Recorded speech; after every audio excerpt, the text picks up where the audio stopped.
kami dan kami akan membacakannya. Happy watching! Perkenalkan, nama saya Ren.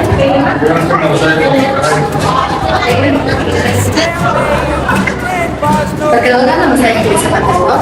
Perkenalkan, nama saya Dilan Mutin. Perkenalkan, nama saya Nadia Ramadhatu.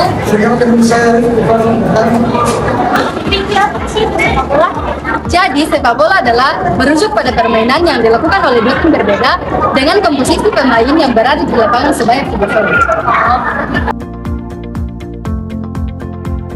Jadi, sejarah sepak bola dunia dimulai sejak abad kedua dan ketiga sebelum Masehi di Cina pada masa dinasti Han. Permainan ini sudah dimainkan oleh masyarakat yang cara mengiring bola ke gawang kecil. Permainan ini disebut dengan suju.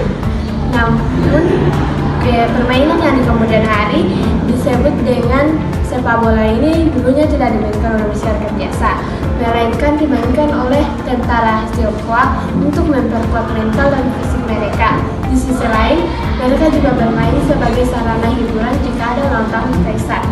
Tidak hanya di Cina, tapi di Jepang juga ditemukan permainan yang serupa.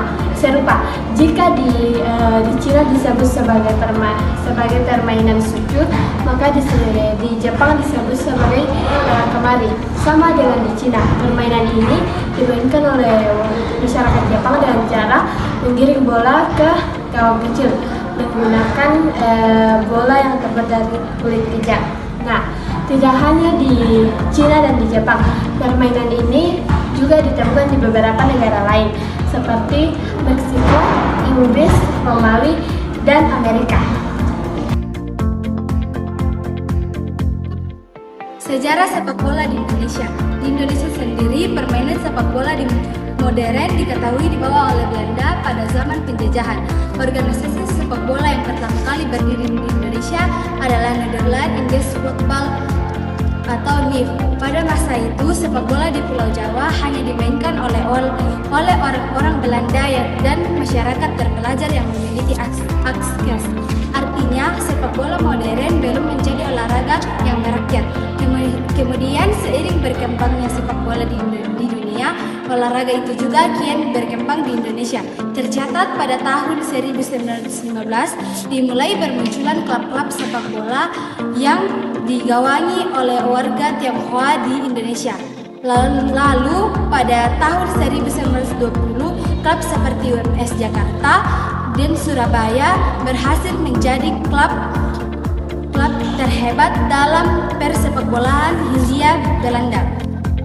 Beberapa tahun setelah itu, dibentuklah Persatuan Sepak Bola Seluruh Indonesia atau PSSI yang didirikan di Yogyakarta pada 19 April 1930. Pemimpin PSSI pertama kali itu adalah Soeratin Sosro Soegondo sebagaimana dilansir dari laman resmi PSSI. Didirikannya PSSI ini memiliki tujuan untuk menggunakan sepak bola sebagai alat untuk menyebarkan semangat nasionalisme di kalangan pemuda dan menentang penjajahan Belanda. Setelah itu berdirinya PSSI, kompetisi tahunan ini di Indonesia mulai dari tahun 1931 hingga 1941. Kompetisi berhenti pada tahun 1942 hingga 1950 saat Jepang mulai masuk menjajah Indonesia. Hingga masa awal kemerdekaan, baru setelah itu tahun 1951 PSSI kembali berjalan.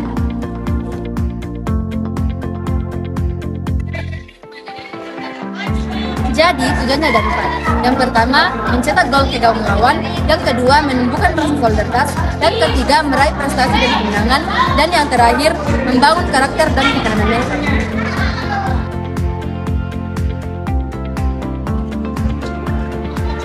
Manfaat bermain sepak bola. Yang pertama, meningkatkan kapasitas dan daya tahan tubuh. Permainan sepak bola menuntut kamu untuk bermain cepat selama 90 menit. Manfaat yang kedua yaitu mengurangi tekanan darah seseorang dan meningkatkan kesehatan kardiovaskular. Sepak bola juga membantu mengurangi tekanan darah seseorang. Yang ketiga, membangun otot dan mengurangi lemak tubuh. Pemain sepak bola menggunakan seluruh tubuh mereka saat pertandingan berlangsung. Yang keempat, memperkuat tulang. Selain menambahkan kekuatan dan stamina, permainan sepak bola juga dapat memperkuat tulang kamu. Manfaat yang kelima, meningkatkan koordinasi, kelincahan, dan refleks. Sepak bola juga dapat membantu meningkatkan koordinasi, kelincahan, dan refleks tubuh kamu.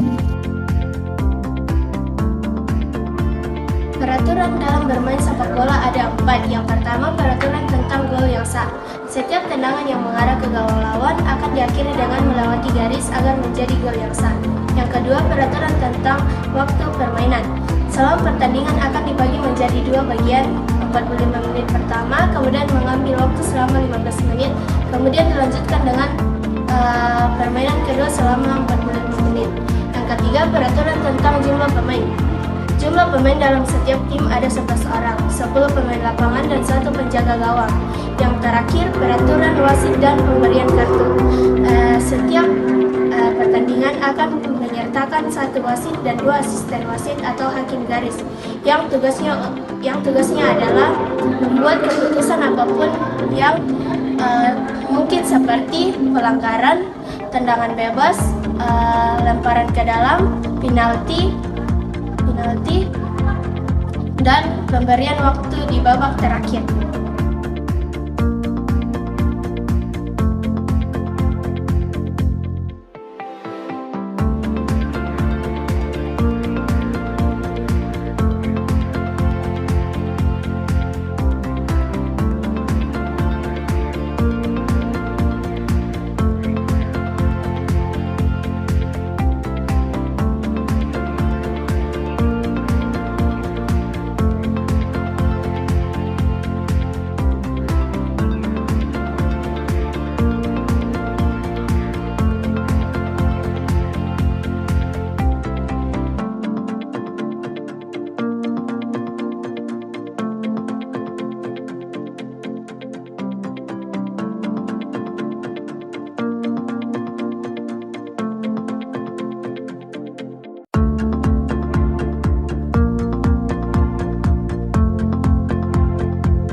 Teknik utama dalam bermain bola atau teknik utama dan pertama harus dilakukan dalam permainan sepak bola itu mereka menendang bola. Ini dilakukan dengan cara melepaskan bola ke arah gawang lawan.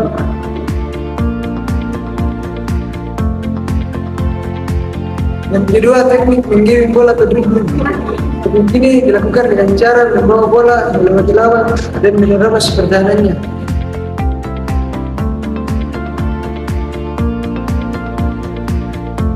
Yang ketiga, teknik mengumpan bola atau passing. Dalam bermain sepak bola dimainkan secara berdua atau tim. Karena itu teknik ini sangat penting guna membawa bola ke arah kawan dan melakukan gol.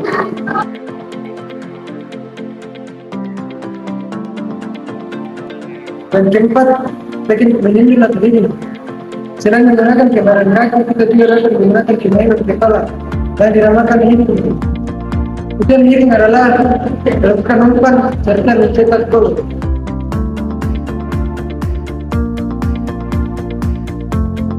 Yang kelima, teknik menjadikan bola atau stopping. Teknik menjadikan bola atau stopping berfungsi sebagai kontrol terhadap bola agar tidak mudah dipasang oleh lawan.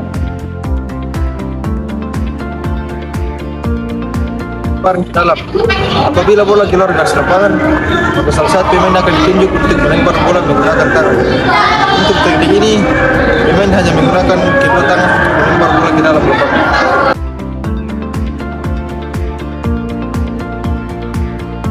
Adalah teknik juggling. Teknik juggling dilakukan dengan cara mengangkat bola dengan kaki. Teknik ini dilakukan agar pemain dapat lebih lihai dalam mengontrol bola.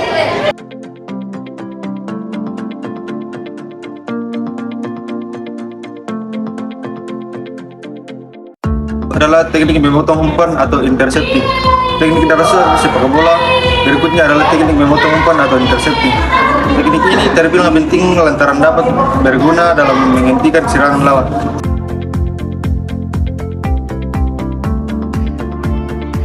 Teknik merampas bola atau tackling. Teknik ini adalah teknik yang dilakukan perebutan bola dari lawan. Para pemain belakang umumnya harus mahir menguasai teknik ini agar bola dapat direbut dari tim lawan sehingga mencegah terjadinya kebobolan. Selanjutnya adalah teknik menjaga atau goalkeeping. Teknik ini hanya dilakukan oleh penjaga gawang atau kiper. Teknik ini digunakan untuk menghalau bola masuk ke dalam gawang dengan menangkap dan menangkis.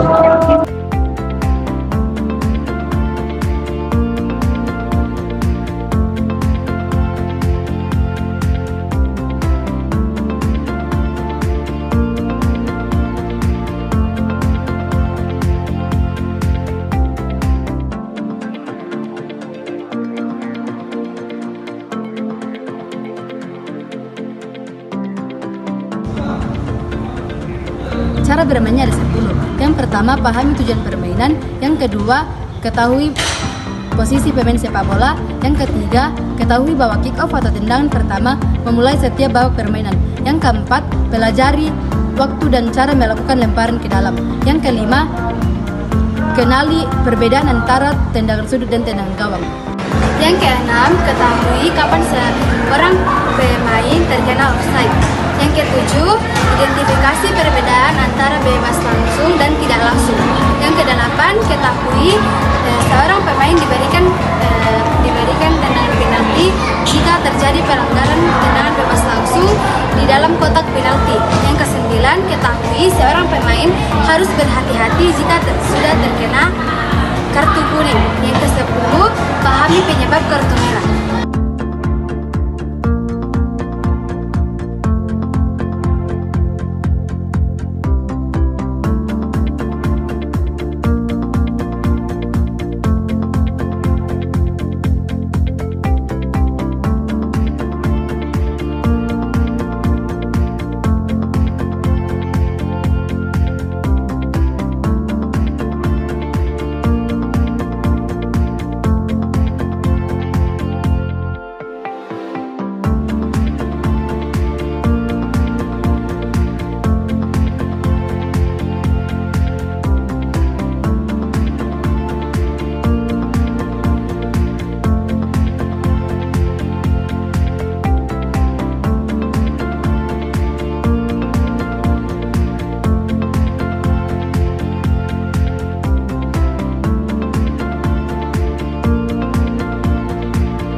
pertama ada lapangan. Panjang lapangannya 100 sampai 110 meter, lebarnya 64 sampai 75 meter, lingkar tengahnya 9,15 meter, ukuran kotak penalti 40,3 kali 16,5 meter, ukuran kotak kiper lebarnya 5,5, terus panjangnya 18,3. Lalu ukuran gawangnya panjangnya 7,32 dan lebarnya 2,44. Yang kedua ada bola. Yang ketiga ada jersey sepak bola. Yang keempat ada papan skor. Yang kelima ada alat pelindung atau deker. Yang keenam ada kaos kaki. Yang ketujuh ada sepak bola. Yang kedelapan ada kaos tangan atau kaos tangan untuk penjaga kiper. Sekian video dari kelompok kami.